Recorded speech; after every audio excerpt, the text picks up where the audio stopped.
morning, guys. Good morning, Robert. How are you? I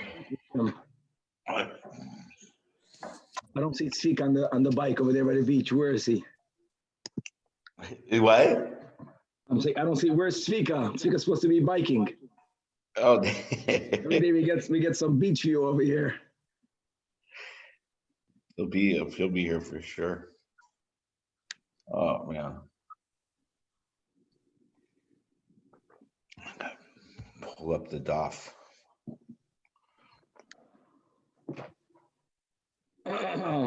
All right.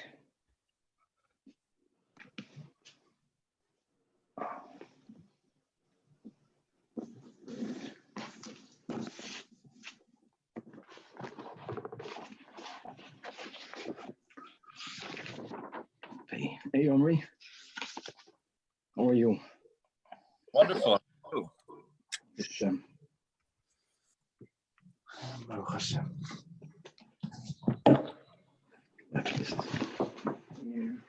Yeah. DAF 80. That's 80. Morning, Daniel. Morning. Hold on a second. I'm gonna pull this up real quick. I want to see your beautiful face. Yeah. Yeah, there he is. Yeah, Omri. I'm good. Doing great. There's a lot of good stuff lately, huh? Ooh. Oh my gosh. The world is turning. Yeah. How come, Rabbi, there's you have two things on my screen? That's Daniel. Daniel Hassan. That's Brazil. No. There's two rabbis Zajac. Because I get to collect 2 PPPs. It's better that way.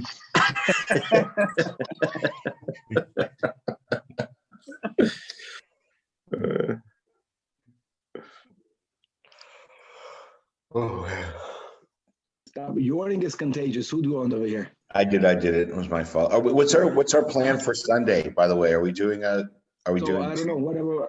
Again, I'm good either way. I don't know what did most people want.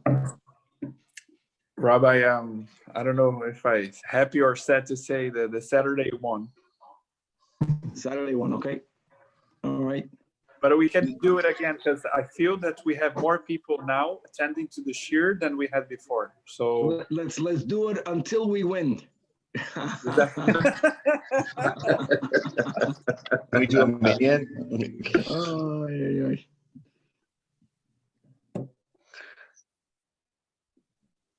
Recounting the votes. There's the man. David here. Was there a conclusion? Are we opening shul soon? Last night? Yeah, Was there yeah. a conclusion? Yeah. Amazing. We'll be able to do this live, you're saying? Let's figure. Oh, come on. Oh, Are you serious? Can you show us the beach speak a little bit? Just a quick glimpse. You can turn off your background. Turn off your background. Oh, yeah.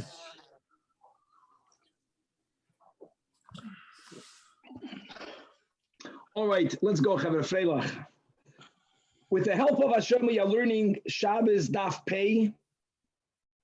We're going to start with a brisa that's going to be teaching us about the minimum amount of ink that one carries out for which you'll be liable, as the Mishnah taught, enough ink to write 2 letters.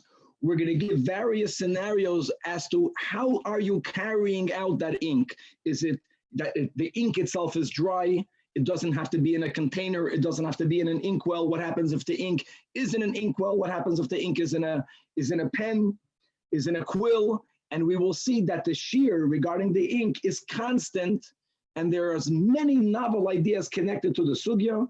including a idea that ksivasan zuhi hamachasan, that writing is placing the ink down.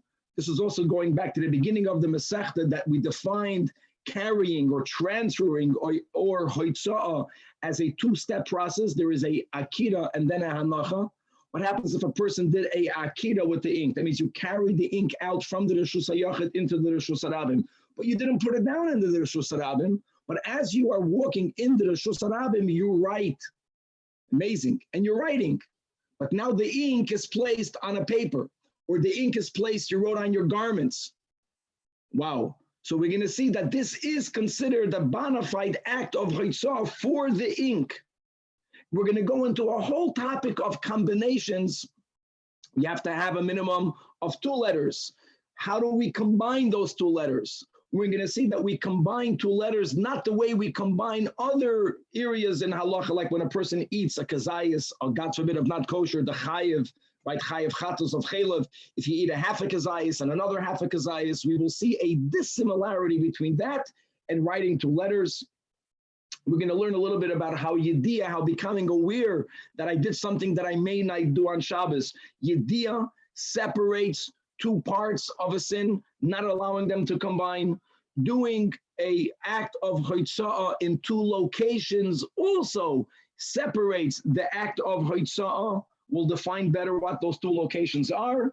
We're going to go back to the Mishnah about lime. They used to use lime in those days, both. When you put lime on your body, it heightens the skin color. That means it was done for beautification reasons, and it was also a depilatory. It took off hair. Details about that, stories about that. We're going to be learning about a Jew who was going to teach MERCAVA in public, the workings of the chariot. And that's something that the Mishnah tells us in Megillah one may not do even biyachid, other than Rashi Parakim, as we'll repeat when we learn the Gemara, a punishment that happened to him. We're going to be learning, God willing, a new Mishnah on DAF Pei Amud Beis with more minimum shiurim. We're going to be learning about the concept of zecher l'churban, that because of, we have to remind ourselves that the temple is not as of yet built. When a person builds a home, that they may not make a perfect finish to the home. That includes if you are going to paint or coat the inside of your house with white, beautiful white lime. Being that in the Beis HaMikdash, the inner part of the Beis HaMikdash, aside of the gilded part, it was coated with sid. They used to do it actually every year before Pesach. So zecher l'churban, you may not have such a perfect, beautiful finish inside your home. We're going to learn, interestingly, what type of egg cooks the quickest, what egg cooks the most easily. An interesting discussion in the Gemara, and a lot more. We're going to start off where we left off. We left off on the last few words on Daf Ayin Tes Amud Beis. I know we had this discussion ourselves on the Zoom when we finished the shiur yesterday, but I would like to repeat it for our Chabad.org online audience, that when we learned the sugya of Mailan B'Kodesh V'Loi Moridin in the context of Stam, and it's good to remember that being that we, following the directive of the Rebbe, we try to at least check our mezuzahs once a year, ideally in the month of Elul. So we are familiar with taking the mezuzahs off, having them checked, putting them back on.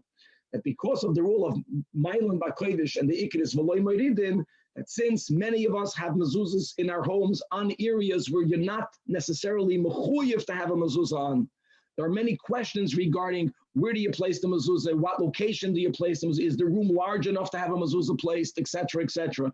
And we always do so l'chumra, but when we place the mezuzah there, we're talking not allowed to make a bracha. So normally you make a bracha when you place mezuzahs in your home on the front door, and then you put all the mezuzahs up.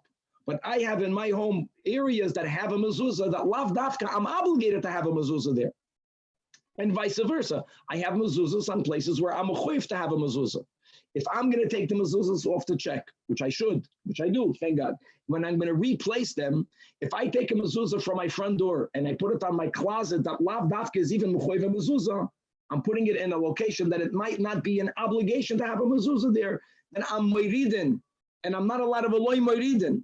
So when you take off your mezuzahs, mark them to remember where they came from, and they should be replaced on that same location, or at least to go from one equal place of chiyuv to another equal place of chiyuv, and not to be moridin. Anyways, that's connected to yesterday. Coming back to today, the yoy kedei lichtoiv, the Mishnah says two letters, two oisius. That's the minimum amount of ink. You have to carry that minimum amount. Turning to DAF Pei Amud Aleph, Tana, the Gemara begins sharing with us that which the Braisa teaches. It says, again from the Braisa, if a person is carrying only the ink, now you try to carry ink. Obviously, like Rashi says, if the ink is dry, it doesn't have to be in any sort of holder. You are carrying pure ink. The same shiur that we have in the Mishnah, which is 2 letters, the amount for 2 letters is the minimum. That's the minimum for dry ink. What happens if you are carrying, we're going to go not with the U, but shtei oisius bekulmus, which means if you're carrying 2 letters amount of ink as they are in the quill, you are carrying the quill as well. That's also the minimum amount. Parenthetically, when the amount of 2 letters in the quill is being carried in the quill, you're not chayiv for carrying the quill itself. You're carrying the quill. Since it's in the quill and the quill is here to service the ink, it's subservient to the ink. So the quill now is buckled to the ink. You're chayiv for carrying the ink, not the quill, and that's very important, as we'll see in a moment. Also, another scenario, shtei oisius bekalmoden. If you have an inkwell, it's not in the quill, it's not in the pen, it's in the inkwell, right? It's in the keses hasoifer, like Rashi says. And this is taka the name of many of the svarim that are written for soifrim, the famous keses hasoifer, the inkwell. Here also, you're not chayiv for carrying the holder, you're chayiv for the ink. How much ink? Enough ink to write 2 letters. The shiur is constant. Good. Now that we established that, some very fascinating questions. Rabbi inquires, what happens if you're carrying 1 letter amount of ink as it is dry, but standalone ink, and another letter in the kulmos, another letter in the quill, or another letter is in the kalmadin, or one in the kulmos, one in the kalmadin? Do you combine these 2 letters together? Because they are indeed different. So here, on that, the Gemara says, take this question stance. Amar Rava says, Rava, you are carrying 2 letters worth of ink. And as carrying again means akira and a hanacha. You made an akira. And now you wrote it as you are walking. You did not place the letters down by placing the ink down, but you wrote it on paper. Now, aside of the chiyuv for carrying the paper, or for example, if you are writing it on your garments, as we learned a lot, garments is not called carrying. But now that you put the ink down on the garment, says Rav Chidish, that is called a hanacha, even though you're still walking.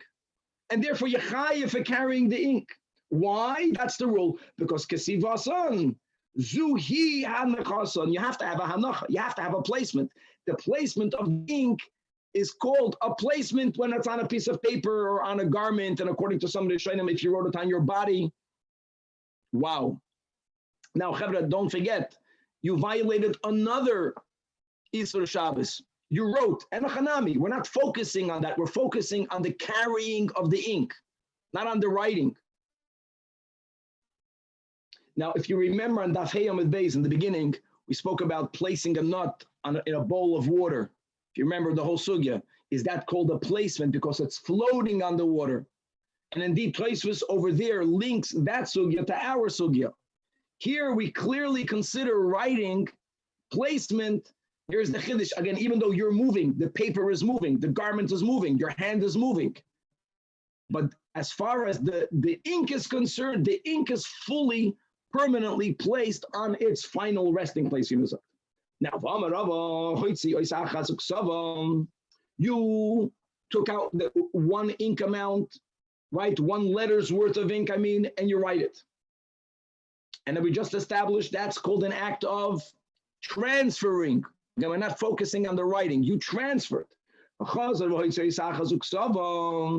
now you went and you did it again with another letter's worth of ink and you wrote it down. So you would think that 1 and 1 for me equals 2. So you transferred the minimum amount of ink. Should be high for hoitzah. Zok Rava, your potter. Wow, you are exempt. Why is that? These two halves do not combine. Why don't they combine? My tama, because be'idna da afka lebasra yasa, at the moment that you took out the second letter's worth of ink, at that moment, chasar le shiura de kamaisa.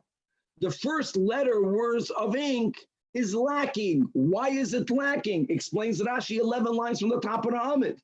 Because once you put ink on a paper, that ink dries and it shrinks or shrivels up a little bit. So even though it's already written, but it's if you would need to write that letter, you would need now more ink. Now you don't have the minimum amount of 2 letters worth of ink. You had it then, and now you have it again. So unlike, for example, eating, this is important, the shiur of eating is a kazayas. If I eat half of a kazayas, now that I ate it, I don't have that amount anymore. That amount is already being digested. When I have later the other half of the kazayas, it does combine. I will be chayav chatos, because during each act of eating of a half a shiur, I ate a half a shiur.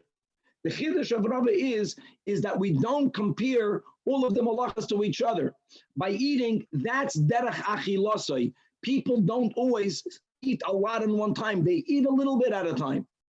So since that's derech achilosai, and when I swallowed half, then there was a half a kazais. And if I swallowed later another half, again, it was another half, I do combine them. But when it comes to writing, we consider an act of writing. I know we're going to hoitzah to writing, but listen, since people, when they write a lot. So you did something very unusual. You wrote 1 letter now. We're not speaking about writing a symbol. You're writing a word. These 2 letters have to combine together. And you wrote another letter, another half a shiur much later. So here, Rav is being mechadesh that as far as the act of hoitzah, of the ink is concerned, I need to have, when I finish the entire shiur, when I wrote the second letter, now the total of the minimum letters worth, which is 2 letters worth of ink. Now I don't have 2 letters worth of ink. Again, because the first letter dried up and became a little bit diminished. Wow. Let's go moving from ink. The minimum shiur is 2 letters worth. Now we're moving on to moving anything that's edible, food, edible for people. Here we have the standard rule, a gregeres, dried fig amount. So if a person is taking out a half a gregeres, and he puts it down, you would argue here for sure you'll be chayiv. Now, right? You put it down and you put it down. Says Rabbi, the first half of gregeres is viewed as if it was caught by a dog and swallowed by a dog, meaning it wasn't properly placed. Or as if the first half of gregeres was burnt, again, burnt before you put it down. Right now, you don't have the entire gregeres. That Gemara says that I don't get. Rabbi's like pushing the limits. You gave me a case where you put the first half down and it's here. Why isn't it here? Why doesn't it combine? So the Gemara clarifies, this is what Rav is saying. When it comes to the act of transferring Akira and Hanacha, that's the word. Also before by eating. It's not about by writing. It's not about writing, it's about transferring. When it comes to the act of hoitzah, I need to have the entire shiur placed. And if I ate half, if I wrote half, so it was placed, but it shriveled, now it's not fully there. Here also, the case of Rabbi is that you put down half, but before you put the second half, you remove the first half.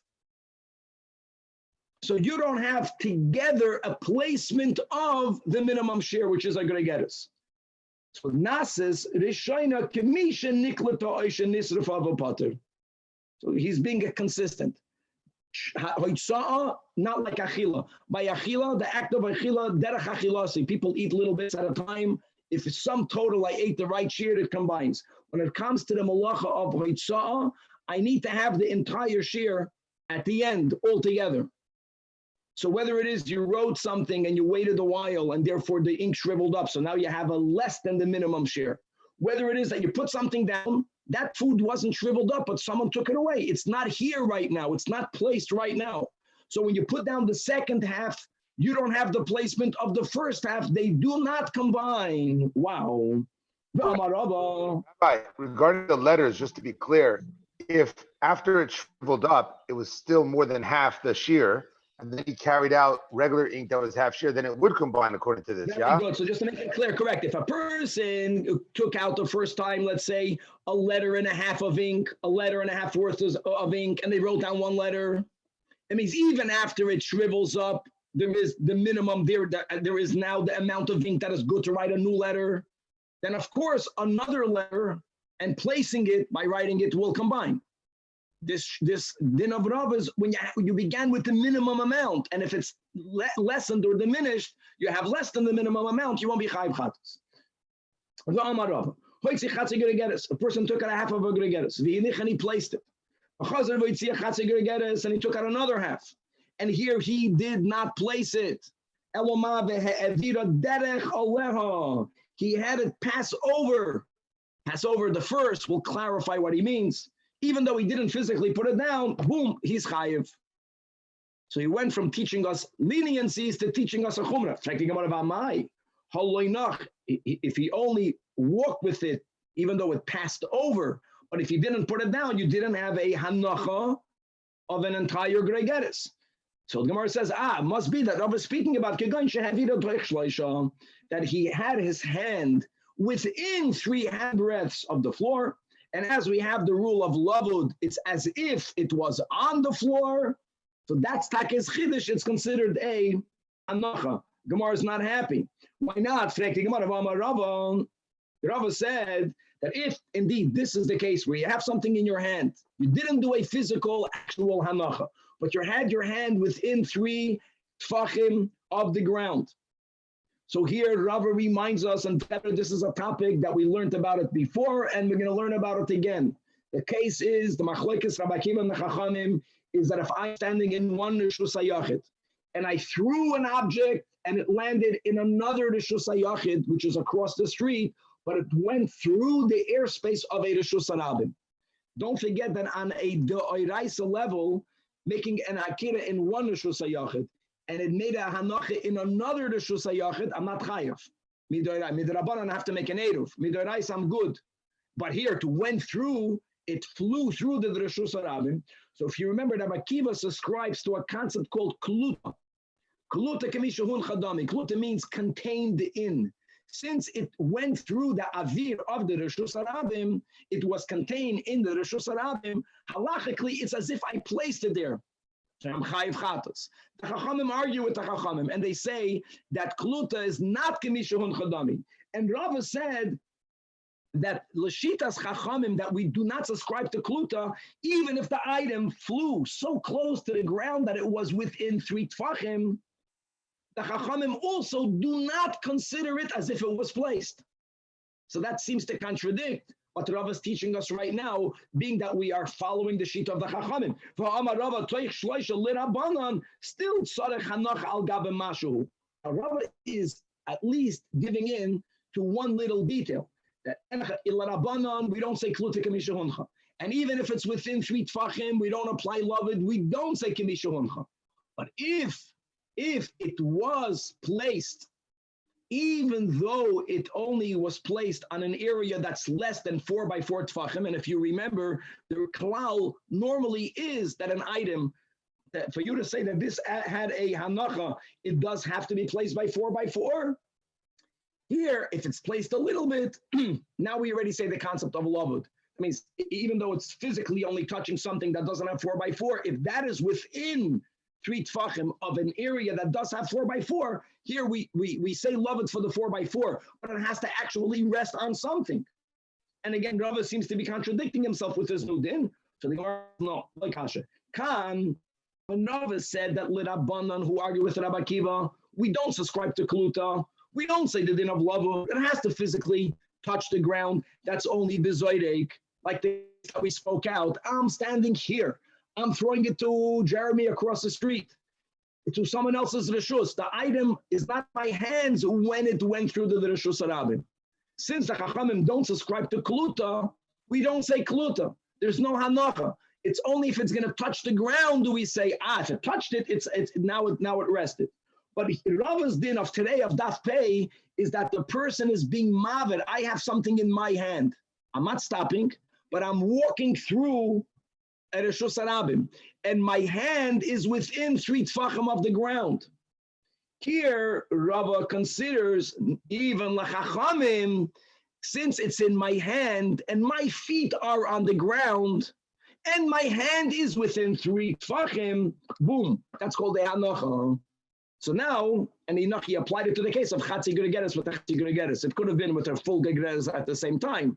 No, Rabbi wants to tell you 2 chidushim. Number 1, Lachachamim by Maivid, we do subscribe to Lavud. And number 2, we do apply it even when you need a tziruf between one half and another half to have the minimum share of a Gregeres. And Rabbi is lenient when it comes to Hoitza'ah Chatzi Shir. In the cases we had today, which are Gabal Kechidushim, but here Rabbi will be Machmer. Rabbi, you're using Lovud and Kluta. Isn't the main issue here the Kluta concept? Doesn't everyone subscribe to Lovud? No, not everyone subscribes to Lovud. That's the whole word. That when it comes to the din of Hitza'ah, like we said, if you don't subscribe to Kluta, and I am standing in my Reshus HaYachid, and I'm throwing an item to your Reshus HaYachid, and it flies through Reshus HaRabim within 3 tfachim of the ground, we don't say Lovud. Since it's flying, even though it's in the air, we don't say Lavud. And according to the Chachamim, I won't be Chayv Chatos. Like, Ton Rabban. If a person takes out a half a Gregeres, and they take out another half a Gregeres. And as we keep on learning, that the is, again, to combine 2 halves together, it has to be Behelam Echad. It has to be in one state of unawareness. Then taka you combine them, or mitzadef and your chayiv. However, b'shtei ha'alama is meaning, for example, I forget today is Shabbos. During my state of forgetfulness, I carry a half a Gregeres, a bona fide act of Akira and Tanach. Then I remember, today is Shabbos. And at a later point, I forget again that it's Shabbos. And I did another Chatzi Gregeres. They were both done in a state of shoygeg. But since there was a Yediyah Ben Kayim, it separates 2 halves, and I'll be potter. Not only do you need to have the Helam Echad, he adds another nuance. If both of these halves were carried l'Reshus Echad to one domain, to one Reshus Harabim, and we will define in a moment how do you look at one Reshus Harabim versus 2 Reshus Harabims? What will be the other case of 2? But if it is halachically to one Reshus Harabim, then you're chayiv. But if I took out half and half to another Reshus Harabim, l'shtei reshuyos, since they are placed in 2 separate domains, Yediyos separate, domains separate. So now what we need to do to understand Rabbi Yossi's din, B'poyel, is how do you define 2 domains? If I'm taking it out to La Cienega Boulevard, but one I place on 18th, and when I place an airdrome a block away, is it 2 domains? No, it's 1 domain. It doesn't have to be in the same Daladamas. What needs to happen for a Reshus Harabim to be considered as separate from another Reshus Harabim? So Amarabba, you know what separates Reshus Harabims? That's only if in between one Reshus Harabim where I put half a Gregeres and the other, there is a Reshus. The way Rabbi speaks about it, Reshus HaYachid is saying the words Chiyuv Chatos. Chiyuv Chatos means that if I would make a Akira and a Hanacha between that area in between the Reshus Harabim and that area, I'll be Chayav Chatos. That's only if you're going from a Reshus Harabim to Reshus HaYachid or vice versa. But if you have a Karmelis that's separating between these 2 Reshus Harabim, then you can do that's not called separate Reshus Harabims, and therefore, let Rabbi Yossi, you'll still be Chayav. Abaya goes more than Rabbi. My Talmidai. Abaya says, I feel a Karmelis. A caramelist, since a caramelist midrabanan is considered one of the 4 reshuyos, it separates these 2 reshus harabim. However, abel pisla is a block of wood. A block of wood typically doesn't have 4x4, and therefore, if it doesn't have 4x4, and it's more than 3 tvachim above the ground, a block of wood is called a makim ptur. So if you have a reshus harabim, and in the reshus harabim there's a big log, a tall log, but it's not 4x4, it won't have a din of a reshus hayachid. And the half are going to get us on this side of the log. The other half are going to get us on the other half side of the log. That doesn't separate it. That doesn't separate it. Because here, mamish, if I take something from the reshus harabim from one side and I put it on the log, I did nothing wrong, not even midrabanan. So how can it separate the reshuyos? And Rava says, no, even if there is this pisla in middle of the La Cienega Boulevard, and half are going to get us on one side and half on the other side, a pisla will separate those 2 parts of the street, those 2 parts of the reshus harabim, and therefore I'll be putter. It won't be mistatif. Now, why do we consider a pisla important enough, chashuv enough, to separate 2 halves of the reshus harabim? So look at the link. So Amar Rava, the Rava latami, because Rava is lishitasai. The Amar Rava, we're jumping to a whole different din of Gittin. The Shus Shabbos, the Shus Gittin Dami. And as Rashi reminds us from Gittin Daf Ayin Zayin, when a person is divorcing his wife, number 1, he has to place the get in her hand. V'nasan biyada. Number 2, her property, her chatzir is considered as her hand. What's going to happen if she does not own property and the husband, for whatever reason, doesn't want to or cannot put the get in her physical hand, but she doesn't have a chatzir? So the din is that he's allowed to lend to her his chatzir. During the time of the loan, it's considered her chatzir. Then when he places the get in the chatzir, it's like it's in her hand. Now, what happens if he lent her his chatzir? This backyard today is yours. And he put the get, but he threw it or he placed it on a pisla, on this piece of wood, on this log that is more than 3 tvachim above the ground. It's less than 4x4. It landed on the pisla. So Rava holds that she's not divorced. Why not? Because when a man lends his property to someone else, he only lends 1 property, not 2 properties, unless he said so explicitly. So when he loaned his wife his yard, he didn't mean to also loan the domain of the pisla. He considers the pisla a reshus bifnei atzma, and therefore didn't land in her chatzir. He only loaned the yard and not the pisla. So since in Gittin, we don't say, the wood is part of the yard. If it's not part of the yard, le'inyan gittin, so then the pisla is domain enough for it to separate these 2 parts of that reshus harabim. And now Rabbi Yossi holds that reshuyos divide 2 half of shiurim. Wow, let's go on. Rabbi, in your example of 18th Street and Airdrome, do we say that there's houses in between, so therefore it's 2 different reshuyos? Do you say that it's connected? No, look, I was referring to the reshus harabim going from north-south, south-north, not east-west. So if something was placed in the center of the reshus harabim by wearing, and someone places it here on 18th, half and half, it's on the same reshus harabim. The separation would be if something is going east-west. Like if a big tree, a big log fell down and it cut off these 2 halves of streets. Now, do we consider that the divider halachically? That's the topic here. Like Rashi makes a beautiful illustration. Now you appreciate the Rashi. You see the picture in the Rashi? He's showing you have a reshus hayachid, you have a reshus harabim. Either there's a reshus hayachid in between one and the other, or there's a carmelist, or there's a pisla. Okay, says the Gemara is referring back to the Mishnah. The Mishnah now was speaking about kechoil, eye paint. So here the Mishnah was machadesh, that is a very little minimum amount. That kechoil, even if it's only kedei lichoil ayin achas, even if it's only enough to paint 1 eye, that's already chashuv. Why? Who paints? Who makes up 1 eye? Ayin achas. Holy kachle. If you want to make up your eyes, you make up both eyes. So answers the Gemara, Amar Afuna. No, women make up 1 eye. You know which eye is made up? Women, when they go out and put makeup, they make up the parts of their bodies that are exposed. And the Gemara says that there are many modest women, because of tznius, they cover so much of their faces when they go out that even one of their eyes are covered. They only leave one eye exposed. Shekain snuais koichlas ayin achas, like Rashi says. They go, with a mask. The ein megalis ela ayin echad. Maybe for Corona, they're saying Corona passes through the eyes. Maybe that's a new thing. We should make a patent. You should cover the mouth and the nose and one eye, and then you only need to have eye makeup for one eye. He gave a rule. Like we kept on mentioning, that this kachayil was either done for medicinal purposes. It was made a little bit different. Like we learned before, they had a paste and they had a keloid and they mixed it with the milk or whatever.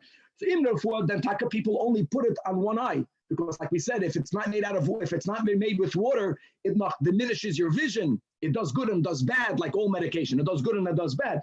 Not like the Mishnah. The Gemara says,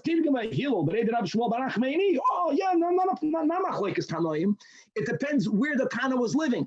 When you lived in the city, Rashi says, people in the city need to go out dressed more modestly. There, many women went out even covering one eye. They only went out with one eye exposed. They only made up one eye. So therefore, chayil is chashuv for one eye. Kitanya hahi or hahu, that the Shemana Hazardous be iraniyos. I know that iraniyos sounds like ir. Rashi says iraniyos means women that live in villages, village women. And like Rashi says, interesting, benois kefarim einon tzrichois tznius kol kach. Why? She'ein tzchoik v'kalos reish matzui sham. And just to know, our rule in tznius, that there are certain laws of tznius that are black and white. It's not determined on time and location. And then there are certain parts of additional tznius. We're not going down, we're going up. There, it depends on the time and the location. And that will be a great example.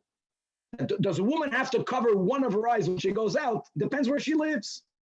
And if she lives in the car and people there, since there's less schoik and chalus reish, there she can have both of her eyes exposed when she goes out. Okay, weiter. Shaiva. Shaiva is wax. What did the Mishnah say? Kedelitin alpi neck of cotton. Enough to place on one small opening. So Tana, we learned, and we spoke this out on the Mishnah, kedelitin alpi neck of cotton shall yayin. A barrel that has oil, a barrel that has honey. So when there is this opening, since these items, oil or honey, are thicker than wine, the openings have to be bigger. So the wax that you use to plug the opening is more wax. The Mishnah is being machmer. It's speaking about a barrel of wine. Wine is removed from a container even in a smaller hole. And the wax needed to stop up even the smaller hole. That little amount of wax is already chashuv and you're chayiv. Davik glue. The Mishnah said, "Kedei litim b'reish hashafshaf," enough to put on the head of a board. So what board are we talking about? Tani, we learned in the Brayse, "Kedei litim b'reish hashafshaf," on top of a board, shebereish konnes shel sayadim, which is on top of the reed trapper, which is like Rashi speaks out 4 lines in the bottom of the Amid that they would have as a long reed. Rashi says, and on top of the reed they would have a thin board. They would put a lot of glue on the board. And they would hold the reed up or stick the reed into the ground. And when a bird would land on this board, boom, it would be stuck onto the glue. So that amount of glue, Rashi is trying to emphasize that this is more glue than you might think. I'm reading inside Rashi right under the Gemara. Okay, back inside the Gemara. Zephes, pitch, v'gofre, sulfur, kedei lasois, as we learned, enough to make another stopper. What stopper? Tani kedei lasois, neck of cotton. Okay. So they have charsis, brick, enough brick to close or to use in the opening of a crucible. And then Rabbi Yehuda said, no, enough crushed brick for the tripod. It sounds like Rabbi Yehuda shiur is larger, which means he's more lenient. Tripod. Very important. So remember the shiur that Rabbi Yehuda nafish. What is he giving a larger amount of crushed brick? No, it doesn't work that way because of Hakaimah we have a cloud. Whenever Rabbi Yehuda and the Chachamim argue in our sugya of shiurim, Rabbi Yehuda is always the one that's giving the smaller amount, or in the verse, the Chachamim are always the ones that give the larger amount. Because Rabbi Yehuda is the machmer. Being a machmer means even a lesser amount is chashuv. The Tanach, Rabbi Yehuda, another example, right? When we had about the size of a rope or a size of a reed grass. How long does it have to be? So the Chachamim held the amount that you need to make a hanging loop for a certain kalim. Rabbi Yehuda says, no, even less. That if you want to give a shoemaker the size, the length of your child's shoe, foot, maybe the Bechal didn't have width, maybe they did it on both sides. Anyway, they would use a reed or a rope, and that is a smaller amount. So Rabbi Yehuda is the one that's being machmer. So the Gemara says he's also being machmer over here. We're speaking about the amount of crushed brick you need to fix the tripod of a small stove. So you're not making the tripod, it's cracked. You only have to fix it. That's a much lesser amount of crushed brick. And indeed, Rabbi Yehuda is the macher. Subin, the Mishnah says, bran, enough to place on the opening, right, of the crucible of gold refiners, turning to DAF pay Amid base. Says the Gemara, Hamoitzi Seyar. This is an item that the Mishnah didn't speak about. What happens if you carry hair? We're not speaking about Seyar when it's connected to you. We're speaking about if it's not connected to you. How much is chashuv? Obviously, hair, number one, it's a binder. That means if you're making cement or clay, hair in it will bind it together, and also it improves the quality of the clay. So the amount of fear that they use, that amount of fear is considered chashuv and yachayev. Another din in the Braisa, if you carry out the clay itself, you already made the clay. How much clay? It's a very small amount, the amount of clay needed for the opening of the crucible of gold refiners. Sid, the Mishnah spoke about lime, and the Mishnah spoke about, they lost, remember that, the small finger of a girl. So we learned in the Braisa, and why would they put lime on their bodies, as we spoke out in our intro? Number one, it heightened the skin color. It beautified the skin. Number two, it is a depilatory. However, as we'll see in the Gemara, that if you put lime on your body, it affects your body temperature. One should not put lime on their entire body at the same time. That's very dangerous. So we'll see that when it is done, you do one limb at a time. Tana, we learned in the Braisa. If you have a Jewish girl, she already is beginning to bodily mature. However, she's still very young. Her chavertes, her friends of her age, don't have yet hair on that part of their bodies. And therefore, she's not comfortable with it.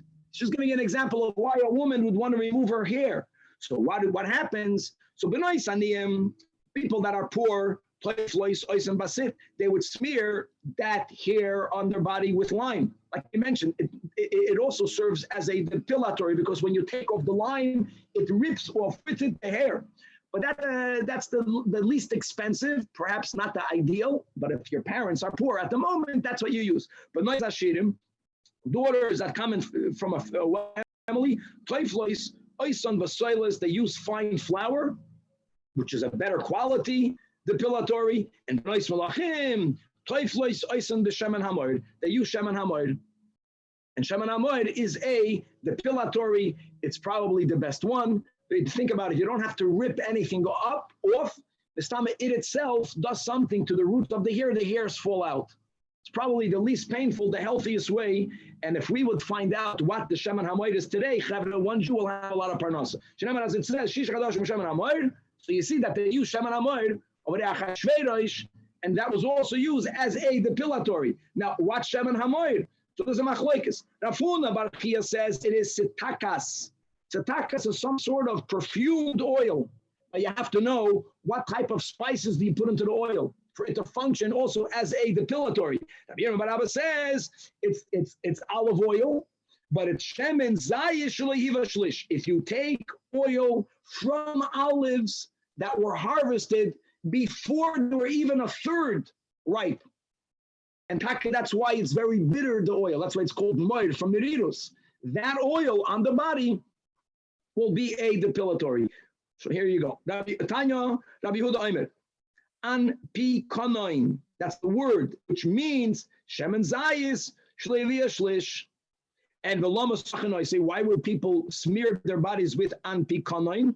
The answer is, both does two things. Shemashir es haseya, it removes the hair, and also it causes the skin to look beautiful, it causes the skin to glow, and that's why, going back,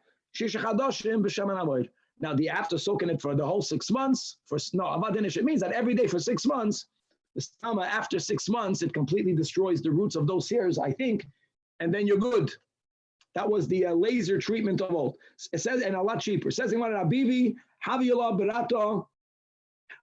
had a daughter, and obviously there was a certain amount of body hairs that she was not comfortable to have. So he used the lime depilatory. But as we mentioned, tafla, even, he only put the lime on one limb at a time, and it worked.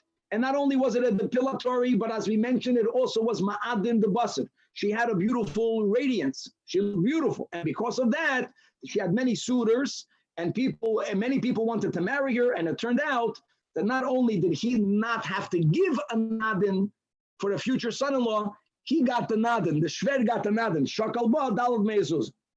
Oh, so because of that story, people say, wow, that's a great way of marrying off your daughter. Make her look more beautiful. And people are not going to pay you to marry her. So see, there was a non-Jew that lived in the neighborhood, and he also had a daughter. So what happened to her is he found out, Rabbi, he upgraded her beautiful skin through lime. So he put lime on her entire body at the same time. So tafla b'chad zimna, and sadly so she passed away because Rashi says it makes the body temperature go up. And normally, your pores allow you to sweat it out. It's like you're in plastic. There's nothing.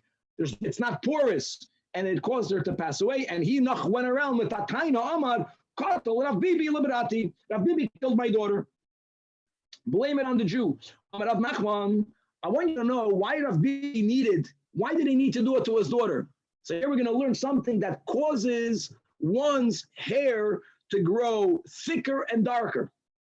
And what is that? Rav Bibi, the Shasa Shichra, Rav Bibi, who in his house, they drank a lot of beer, right? B-E-E-R, Boyin, Benase, Tafla, his daughters needed to have a depilatory. Like we said, because drinking a lot of beer causes the hair both to darken and to increase.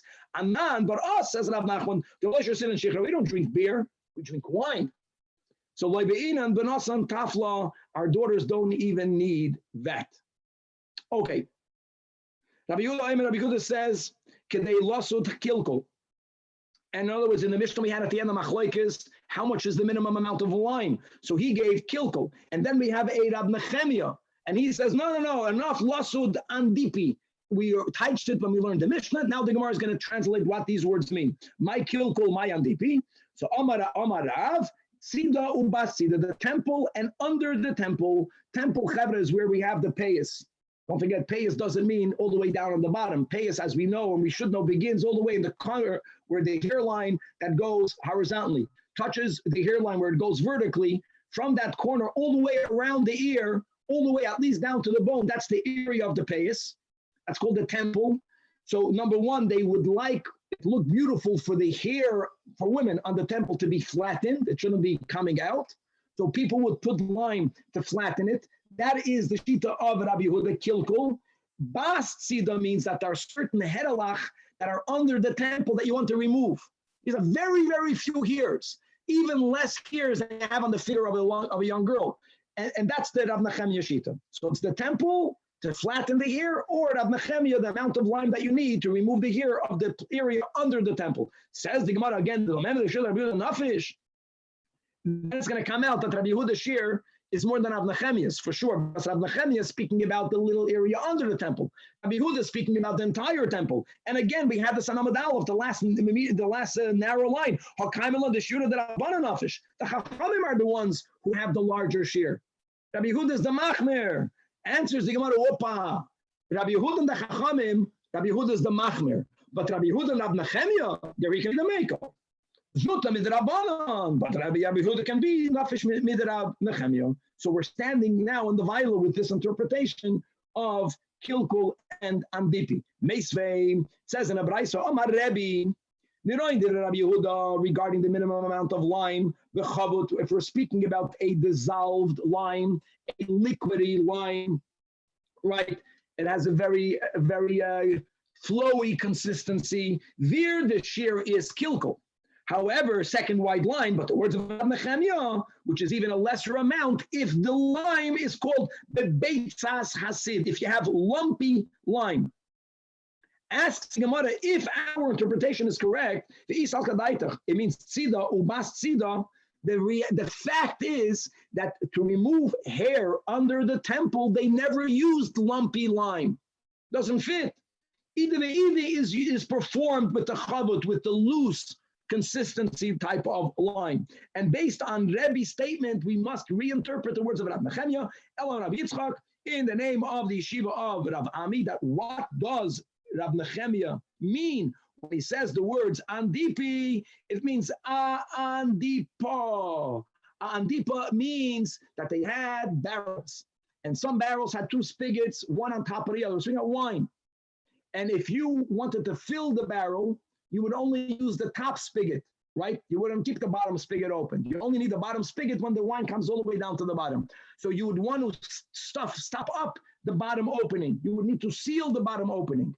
So that's the andipa, that the amount of lime that you need to stop up the bottom spigot. He's speaking about lumpy, true. Speaking about lump, that's why Rabbi says that the beitzas hasid, we follow like Rav Nechemia, but it's that is a different share to stop up the opening. The Gemara says no one would use lumpy lime to stop up the barrel because it's a very shvacha stopper.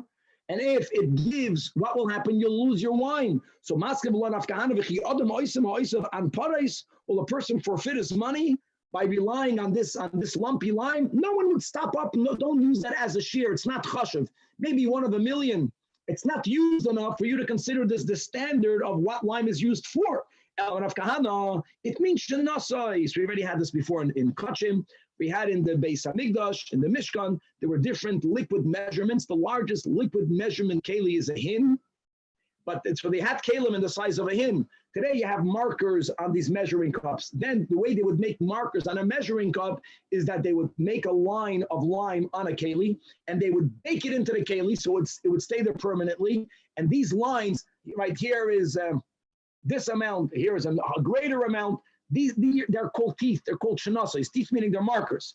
Like we learned in the Mishnah, shenasais hoyabehin. You had these markers on the utensil known as the hin utensil. The hin was the largest measuring that they had in the Mishkan and the Beis Hamikdash, and each one gave you a different shear, because indeed when we had to give oil with the menachos, there were different quantities. One was for the ox, one was for the ayo, one was for the kavish, just using the word shenasais, and that's a very small amount of lime to make these markings on a keli, and that's the shit of Rav Nechemia. What's the meaning of andipi? It means pusa. Pusa means a forehead. He's speaking about another shear. And by the way, here it can actually mean that Rav Nechemia is taka more lenient than Rabbi Yehuda. Could be here Rabbi Yehuda is more lenient. Not lime that you put on your temples, lime that you put on your entire forehead. Now, we're not using that lime as a depilatory on the forehead, but we're using it to beautify the radiance of the skin. And how do we know that the word andip sometimes means a forehead? So again, Rav Nechemia is saying the amount of lime needed to smear it on your forehead. So like the story, Ahu Bar Galil, there was a Yid that came from the Galil region of Israel, and he once visited Babel. And the Amru land, they told him he was obviously a big makubal. So they tell him, MERCAVA, please come and expound, give a shear on the works of the chariot.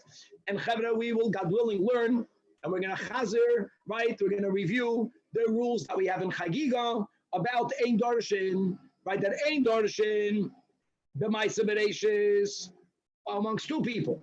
That's only amongst one person.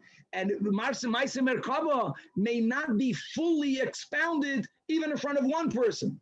You may only teach it to one person, and not in a proper way, but only giving over the Rashi Perakim, and not more than that. And he was about to really teach it. And Omar Lahu, this Yid that came from the Galil, says, I'll give you what you want.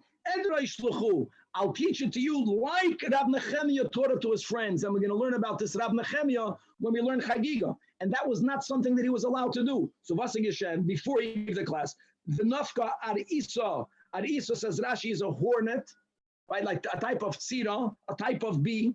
A bee went out of the wall. Umachse andipe. Here you have the word andipe.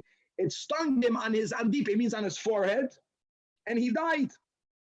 And they told him, or they told about him, mindilei dalei. What happened to him was his own making. He shouldn't have been in the mode of teaching in public ma'aseh MERCAVA. Why do we see from over there that the word andipe means a forehead? And this will be the final insight into the meaning of Rab Nechemia, again, with the advantage that now Rabbi Yehuda's shiur won't only be zuta midrabanan, it's going to be zuta even from Rabbi Nechemia. Moving on to the next Mishnah, it's late. Says the Mishnah, more shiurim. Adama. Adama means sand, it means earth, but we're referring to a certain type of coarse sand, or a type of red earth that was so good, it was so moist, that it was already used as different types of seals. So how much of this Adama must you carry out to be chayv chatos? So they would have cargo sacks. They would put things in bark, and they didn't want those barks to crack open. And if they cracked open, they wanted to seal it. You know, there's very primitive big bags, and they would seal it with this Adama. So the Adama needed to seal one of those sacks. That's chashuv, less than that not. The Chachamim, they give a much smaller shiur. They say it's kechoisem ho'igaros, that people have letters. People want to make sure that others don't read their letters, and they would close their letters, and they would need a substance. And I know some people were wealthier, they used wax, but it was common that people used this Adama to seal a letter. Just to point out that, Chedim the Rabbeinu Gershon, right, the three Charamas, is not to read other people's letters. My friends, Rabbeinu Gershon was not the one that innovated that you can't read someone else's letter. Of course, you were never allowed to read another person's correspondence, but you were not placed in a chedim. He placed a chedim forever on someone who does it. But for, people were always concerned that others will read their correspondence for privacy, and the solution then was having a seal. Even today, you send this. You shouldn't lick it today. But there is, the glue that seals it shut. The old chayzim was this type of adama. Next, zevel fertilizer or choil hadak, fine sand that was used as a fertilizer. How much of it must you carry to be chayiv? If you even only have one single stalk of cabbage, the amount of fertilizer for one planted item is already chashuv. And divrei Rabbi Akiva, a smaller shiur, cabbage is gross. Even only a keresha, which is a leek is smaller than a cabbage. If you have coarse sand, so here, how much is it? So when you would put lime in a building, so these are kalim that many of us have seen when you have people in your home fixing the walls. There's like this little flat shovel that's called in English a trowel. So the amount of choil that is mixed into one trowel full of lime. And as we'll learn, that when you put lime as a final coating, it is advantageous to add to it a little bit of choil hagas. So the amount of choil hagas that you need to make the lime of one trowel full, not more, that has already lime in it, to make it better, that's the amount of choil hagas, of coarse sand, that is chashuv, and thus chayiv chatas if you carry that amount or more. More of that in the Gemara. Kana, a reed. Now, even though we began to share today about writing, they would write in quills. That was a quill is a feather. They would also write on reeds, different type of pen. So kana kadelas komis. If you have a kana that can be turned into a pen, that kana is already chashuv. But if this reed is very thick and no one would turn it into a pen, or if it was merusas, if it was cracked, another reason why you would not be able to use it. So now you have a larger shiur, and that is the reed has to be long. The amount of reed that you need, that if your only fuel is this reed, and you have the easiest type of egg to cook, But we'll see what the egg that is. So if this reed is enough for you to cook that egg, then you'll be chayev chatos. But the Mishnah gives another detail. What egg are we talking about? Not to boil an egg. For that you need more fuel. It takes longer. We're speaking about an egg that's already trufa. That means not only is it cracked out of the shell, but it's beaten, right? And it's already put in a pan, a flat pan. So there it's very skinny. So now how much reed do you need to be mavashal it? That's the shiur for you to be chayiv chatos. Let's chaparayim and see how far we can get. Says the Holy Gemara. When the Mishnah spoke about the choil hagas, the amount that's needed to put into a one trowel full of lime, says the Gemara, al maloi kafasid. These are the words of the Mishnah. Tana we learned in the Braisa, meaning kedei liten al pi kaf shel sayadim. It's not that. No, you have one trowel full, and today you call this plaster. You're putting plaster. Plaster was normally made out of pure lime. Many people added to it this type of sand. The amount of sand that you have to add to the plaster to give you how much plaster? Just to fill up one pea cup. Man tana the choil malaleilisid. Who holds that indeed people would mix choil gas into lime? Who says it's advantageous for it? So the Gemara is saying it's a machlekes tanoim. It's only Rabbi Yehuda, the Tanya, as we learned in the Braisa, and as we mentioned in the intro, that because of the fact that we are still in Golus, meaning we don't have a Beis Hamikdash, there are certain things that we may not do. We may not beautify our inners of the home, the insides of our homes, as the temple was beautified, which means that lo yasud adan as beisay besid. You cannot plaster the insides of your home with pure lime unless it's not as beautiful as it was in the Holy Temple, as it will be in the Holy Temple. And how do you de-beautify it? Elim Kain, you mix in the lime, either tevin or sand. Zecher l'churban, it's called. If you go into many people's homes today, right, there's a certain brick that's exposed. Or today, the chachma is you have a perfectly finished house, but you buy a painting and you put it on your wall, and it looks like some of the finish is peeled off. And Keilu, underneath it, there are bricks. Here in LA, there's no bricks anywhere to be. It's all wooden homes, closet homes. But the Zeichel L'Churban. So the Zeichel L'Churban is don't use perfect sid. Now, according to the Chachamim, the Gemara is suggesting people would not put coarse sand inside their lime because it ruins it. It makes it into from grade A to grade B. Why would you do that? But Rabbi Yehuda says that Teven Mutter, Teven Taked ruins the lime, and therefore, if you have Teven mist in your sid, you can smear it in your home. But if you added choil inside the sid, then it's still usher. Some of the glance was diminished, true, but something else became bettered. The Pnei Shehu Teraxid, because it becomes stronger.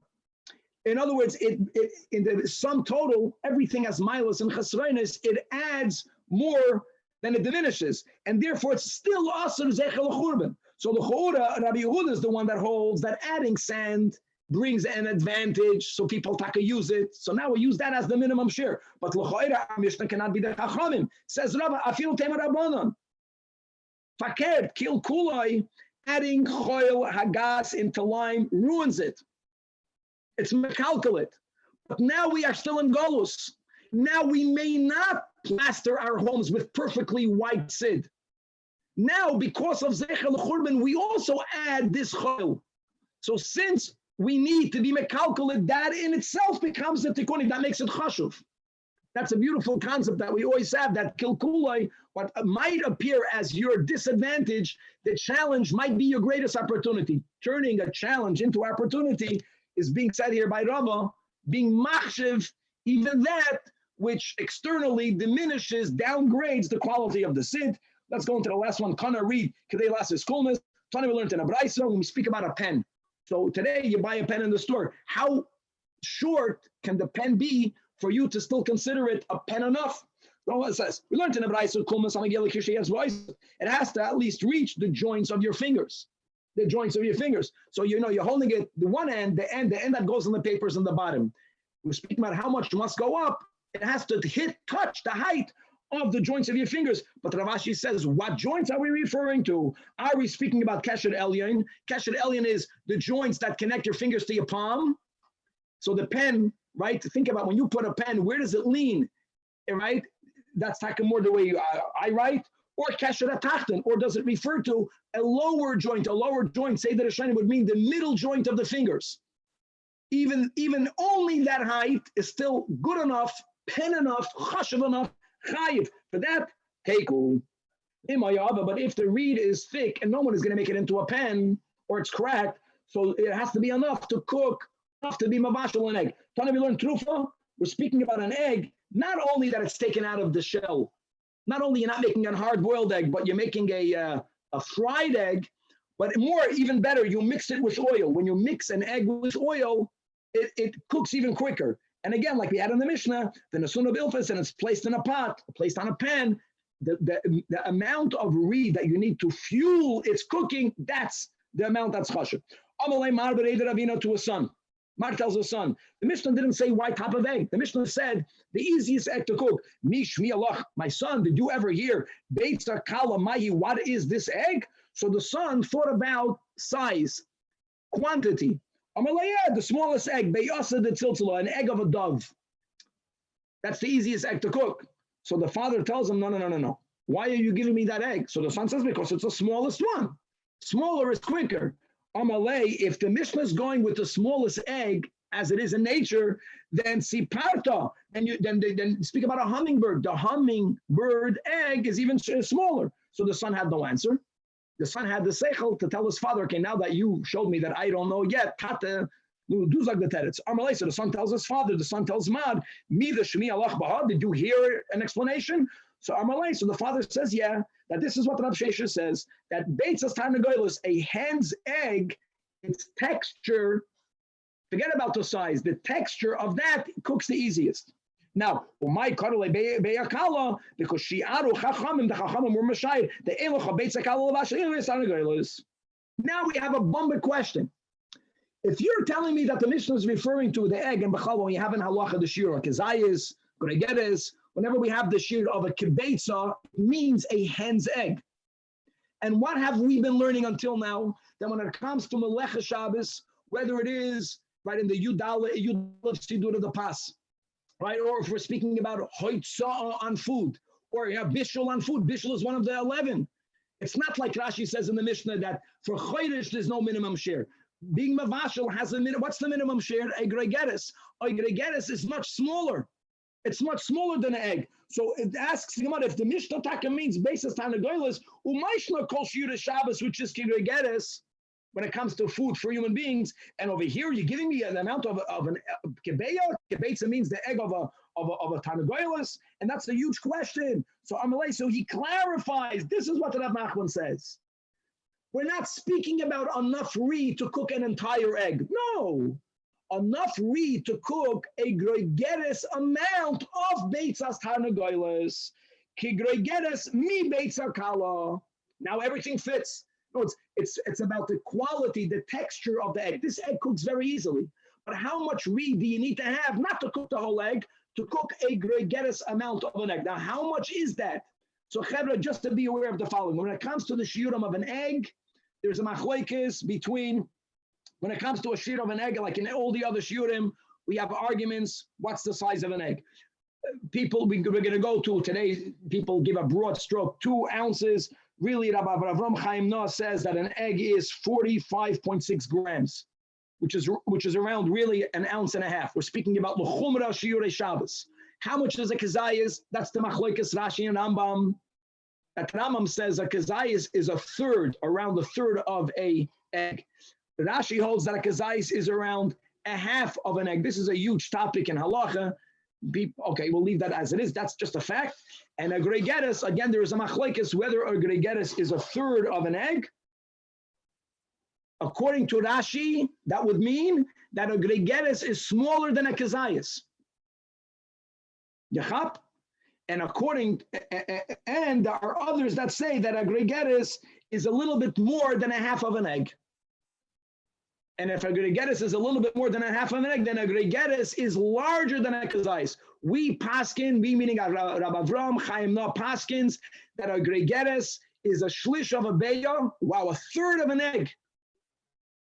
And if it's a third of an egg, then you can argue, even according to Rashi, who holds that even according to the Rambam, the Rambam says a kezayis is a third of an egg. It's going to have that a gregeres and a kezayis have very similar shiurim. The question is which one will be larger than the other. Halacha l'maisa, just to speak out the shiurim, a kebeya for Hilchas Shabbos, the chumrah, is 45.6 grams. A kezayis is 25 grams, and a gregeres is 19 grams. God willing, to be continued. Many people say, just to share over here, and this is the big question of a kezayis, that the reason why, like it doesn't make sense, right? When it comes to achilas, let's say matzah, eat a kezayis. What do people tell you? To eat a half a matzah. That is for sure wrong. There's no debate about that. And think about an olive. How big is an olive? Shitas Rambam logically makes a lot more sense than Shitas Rashi. A lot more sense. That even a kezayis is a third of an egg. I'm just saying we paskin the numbers that I quoted from Rabbi Avram Chaim Noah. The kezayis is 25 grams. I don't know how much that is in ounces, but that's a smaller amount than people think.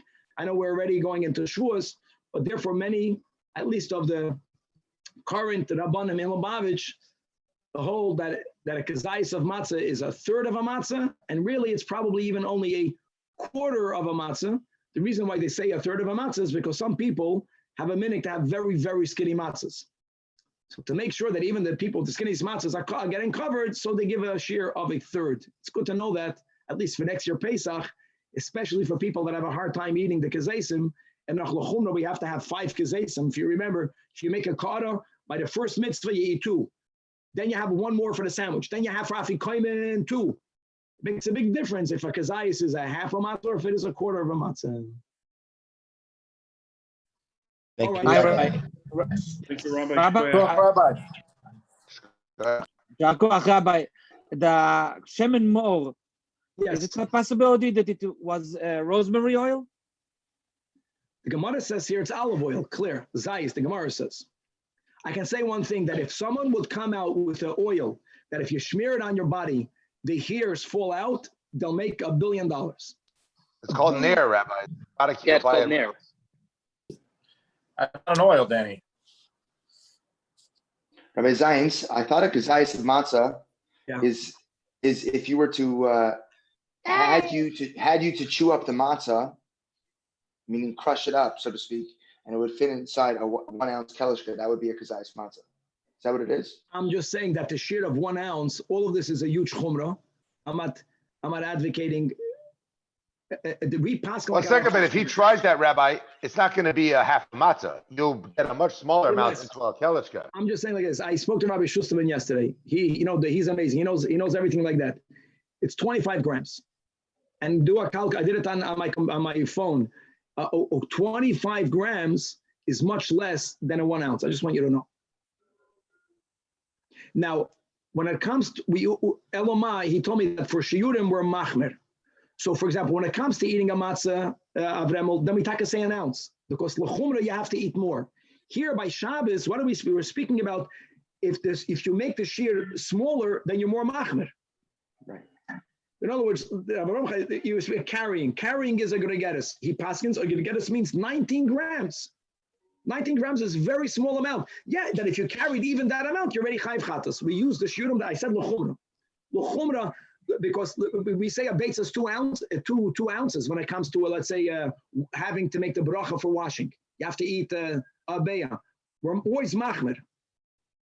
But here, a chumra means the smaller shiur. The smaller shiur is very small. The smaller shiur of 25 grams looks like an olive. And even an ounce, when you take an olive and you put it in your kalishka, you gave a great example. You know how many olives I can put into my kalishka? Probably 3 or 4. And mamish. I heard Rabbi YOMI and he gave a shiur. I mean, people don't speak about that much. He says that he thinks that Rashi wrote it's a half a kibetza because Rashi never saw kezayis in his life. Yeah, that's Slifkin's philosophy. That's his theory. But by the way, it's not just Rashi. It's all the Ashkenaz opinions. That didn't have olives. Yehuda or something like that. There's like a bunch of them. Rambam had olives. Yeah. Yeah. Guys, we have the Masaitis. One thing, we don't change the Masaitis. We follow the rules. But I'm saying it's good to remember that for Hilchas Shabbos, we're very machmed. Hilchas Shabbos, we actually go back to the real shiurim. And an egg is smaller, and the olive is smaller, and the gregeres is smaller than a kazais. Most people, when they learn Shabbos, they think gregeres is bigger. Gregeres is smaller than a kazais. We paskin that way. Hey, Rabbi, can I ask Yes. you one technical question? In the Gemara where we had the whole thing, Rabbi Yehuda, Rabbi Nechemia, Yeah. when you finished it, you said, so you could even say that Rabbi Yehuda is smaller than Rabbi Nechemia. I didn't catch that. Because if Rabbi Nechemia means on pidi, the forehead, Yeah, so the amount of lime that you need to put on your whole forehead, l'chura, is much more than the lime you need to put on a temple. so then why to begin with did we think Rabbi Yehuda was bigger than Rabbi Nechemia? Because he said that Rabbi Nechemia means bas tzida. Bas tzida means the area under the temple. Under the temple, a little bit of hair that's garnished. So it means the whole the whole forehead. The whole temple, the whole temple, the whole forehead. The forehead and the Rabbi temple. Nechemia holds the whole forehead. That's the idea. Therefore, it's bigger. That's the end of the Gemara. Yeah. And if that's it, then it's even more. That's a bigger share than probably even the Chachamim who said the. It could be. It could be. It just makes Rabbi Yehuda the most machmer. That's what we're looking for. Aha, got it. Okay. Shabbos, think about it. Rabbi Yehuda is the machmer by Shabbos.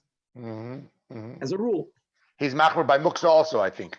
He's machmer by muksa. Very good. Yeah. You see, Yehuda is the he has machmer. the broad application of muksa as opposed to the narrow application of muksa. Correct. Right? All right.